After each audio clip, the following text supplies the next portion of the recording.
हाँ जी बच्चे, आप अज शुरू करांगे gross domestic product at factor cost. ठीक है, फैक्टर कॉस्ट तो किस तरह से फाइंड आउट करना होंगे, इनू असीं ग्रॉस डोमैसटिक इनकम भी कहने हैं। जो भी फैक्टर जिहड़ी कॉस्ट ते साडी कोई इनकम हुंदी आ, ठीक है, तो असीं उहनूं इनकम भी लिख सकते हैं वो प्रोडक्ट नूं।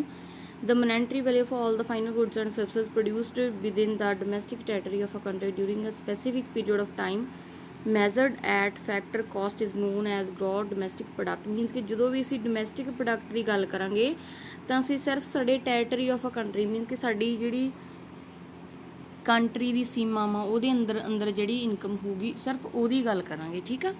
ਡੈਫੀਨੇਸ਼ਨ ਦੇਖੋ ਵੀ ਇਹਦੇ ਵਿੱਚ ਇਹੀ ਕਹਿੰਦੇ ਵੀ ਫੈਕਟਰ ਕਾਸਟ ਕਿਹੜੀ ਹੁੰਦੀ ਹੈ। ਫੈਕਟਰ ਕਾਸਟ ਮੋਨੈਟਰੀ ਵੈਲਿਊ ਹੁੰਦੀ ਹੈ final goods and services produced ਕਰਨ ਦੀ, ਜਿਹੜੀ ਕਿ ਡੋਮੈਸਟਿਕ ਟੈਰੀਟਰੀ ਆਫ ਕੰਟਰੀ 'ਚ ਜਿਹੜੀ ਕਮਾਈ ਜਾਂਦੀ ਹੈ। ਠੀਕ ਆ। फैक्टर कॉस्ट मीनस कि जी असी कॉस्ट ऑफ प्रोडक्शन जी मतलब कि वो वस्तु नूं बनाउण ते जिहड़ा असी खर्च किया वो साडी फैक्टर कॉस्ट हुंदी है। क्लीयर जी। हाँ जी, इस तो अगे बच्चे सानूं की आ gross domestic product at factor cost नूं असी ग्रॉस डोमैसटिक इनकम के नाम नाल भी जाणदे हां।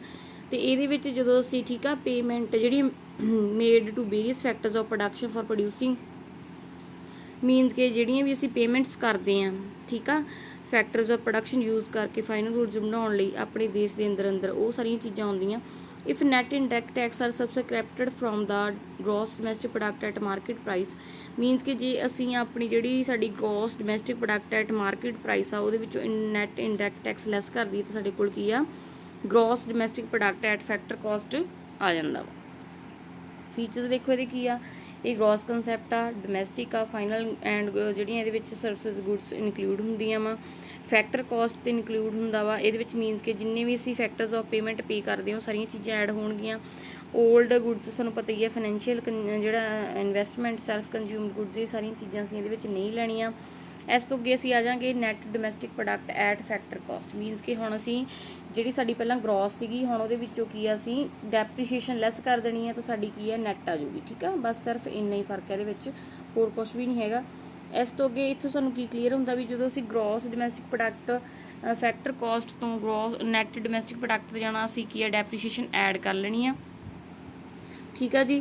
तो इस तो अगे जदों असीं नैट ते जाना वा तां मीनस कि असीं फैक्टर कॉस्ट तो एम पी तो फैक्टर कॉस्ट ते आउणा तां नैट इंडायरैक्ट टैक्स असीं लैस कर देने आ। ठीक है, तो जो फैक्टर कॉस्ट तो एम पी ते आउणा तां नैट इंडायरैक्ट टैक्स प्लस कर देने। बस इन्नी ही चीज़ है इहदे विच। ये एक नैट कंसैप्ट आ।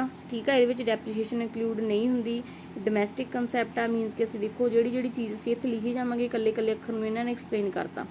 ये only final goods and services include होंदियां, फैक्टर कॉस्ट होंदी आ।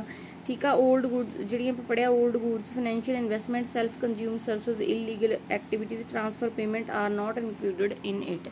आई होप बच्चे जिहड़ा तुसीं समझ गए होवोगे कंसैप्ट। कल नूं असीं जिहड़ा पूरा कर देंगे तो मंडे नूं सारा लैसन आपां रिवाइज़ कर लांगे। ठीक है।